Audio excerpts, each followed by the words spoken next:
This is a battle-ready version of Obanai's Nichirin sword from Demon Slayer.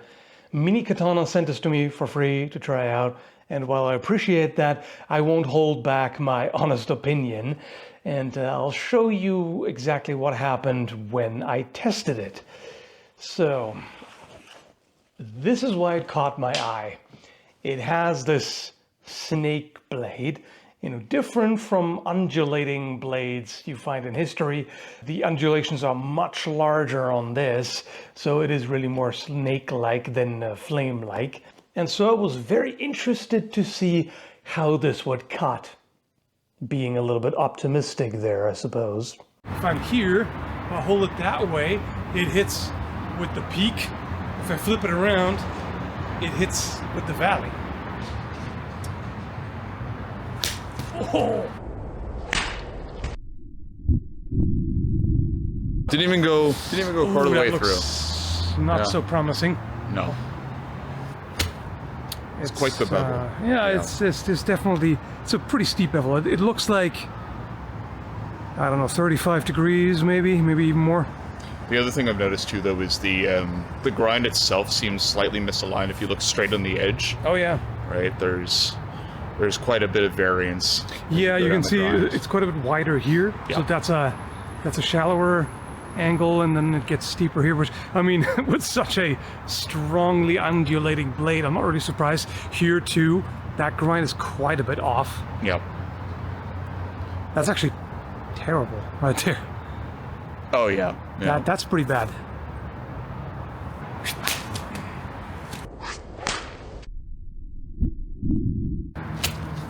Now for something completely different. Should be a good way to check if I just cannot cut at all right now.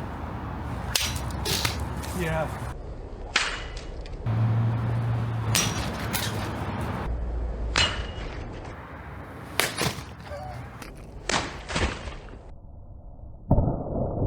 Baseball. Like, I'll try it again, but I suspect it's just gonna yeet it again. I would think so. It just doesn't cut much. This is so short now, I would suggest taking the other one to finish this off. Because the shorter it is, the harder it gets. What? Go ahead. I gotta coax some decent cuts out of it. It's gotta be possible. Do it!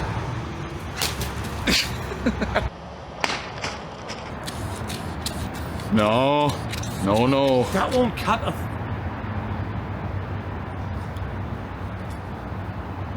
What am I supposed to cut with this, guys? I cannot cut myself. What am I supposed to do? Don't try this at home, kids. I like the shape, actually. I had fairly high hopes for this blade, but it's so dull, I can't do a thing. I tried sharpening it and trying it again. It's about all you can do, though. But the way it is, it's not happening. Also, sharpening swords that are that shape is kind of a pain. This does better. Well, sorry, Mini Katana. I would have liked to use these for the swords that you sent me. The one obviously won't cut tatami because it's serrated and fairly dull, and the other one, well, you saw. I would have, but alas, I can't.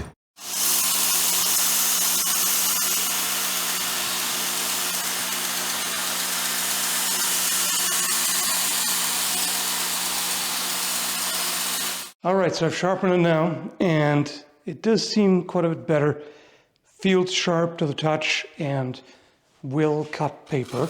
I'll see how it goes. Get one of the soaked newspaper rolls here. It didn't go very far into the PPR pipe. That is not impressive at all. Wow, not even that. So all that's left is the core. Can I even do that? Maybe not.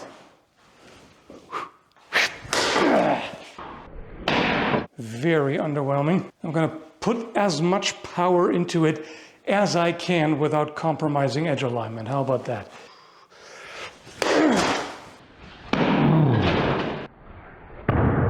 This is extremely unimpressive.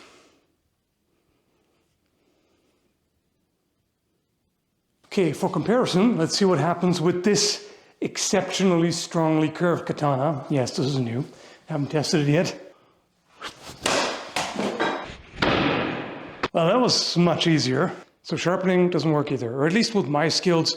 Maybe a professional like Repro Chan could do a better job and make it cut, but I can't. And another thing that happened from the testing is what you can see here. The wrap loosened up. Now this is kind of to be expected in this price range. If this was a $500 sword or even more, I would tear it to shreds basically, but for 180 or 190 US dollars, it's really not all that much, especially in the current market. I mean, a lot of stuff I tested over the course of the past 15 years, the prices used to be a lot better. You know, back then, say in 2014, if I had tested a sword that costs 180 or 190, I already said back then that you can't really expect much from a sword under $250. That's all budget range. And you have to be kind of prepared that it's not going to be the most amazing thing ever. Now, under 250 or, you know, just under $200 in this case, that's really not worth a whole lot anymore. I mean, the prices, I can see it by the shipping. You know, shipping costs literally twice as much as it did just a few years ago, just like less than 5 years ago. So you have to really temper your expectations here. Anyway, so this is a very simple wrap. According to the description, it's silk. I really can't tell. I'm not a tailor. I can't determine the material just by touch. Seems plausible enough. It seems fairly soft. Yeah, it's very simple. It's just wrapped around. There are no knots. It's not wrapped like a katana would be traditionally. So let's see what it looks like underneath since it's already coming off. There seems to be a little bit of glue there.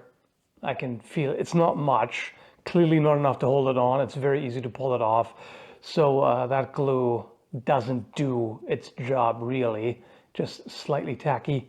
Okay, so now we can see a little bit better what's going on here.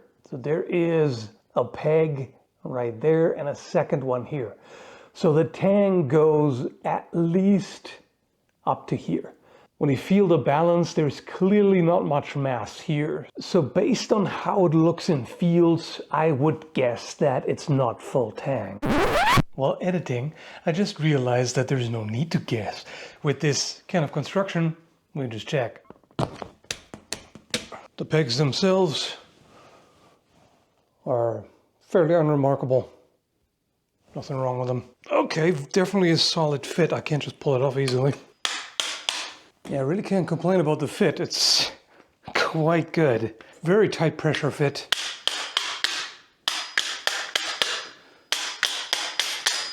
There we go. Well, I'll be damned. It is full tang. I'm pleasantly surprised by that. I was really expecting it to not be much longer than that.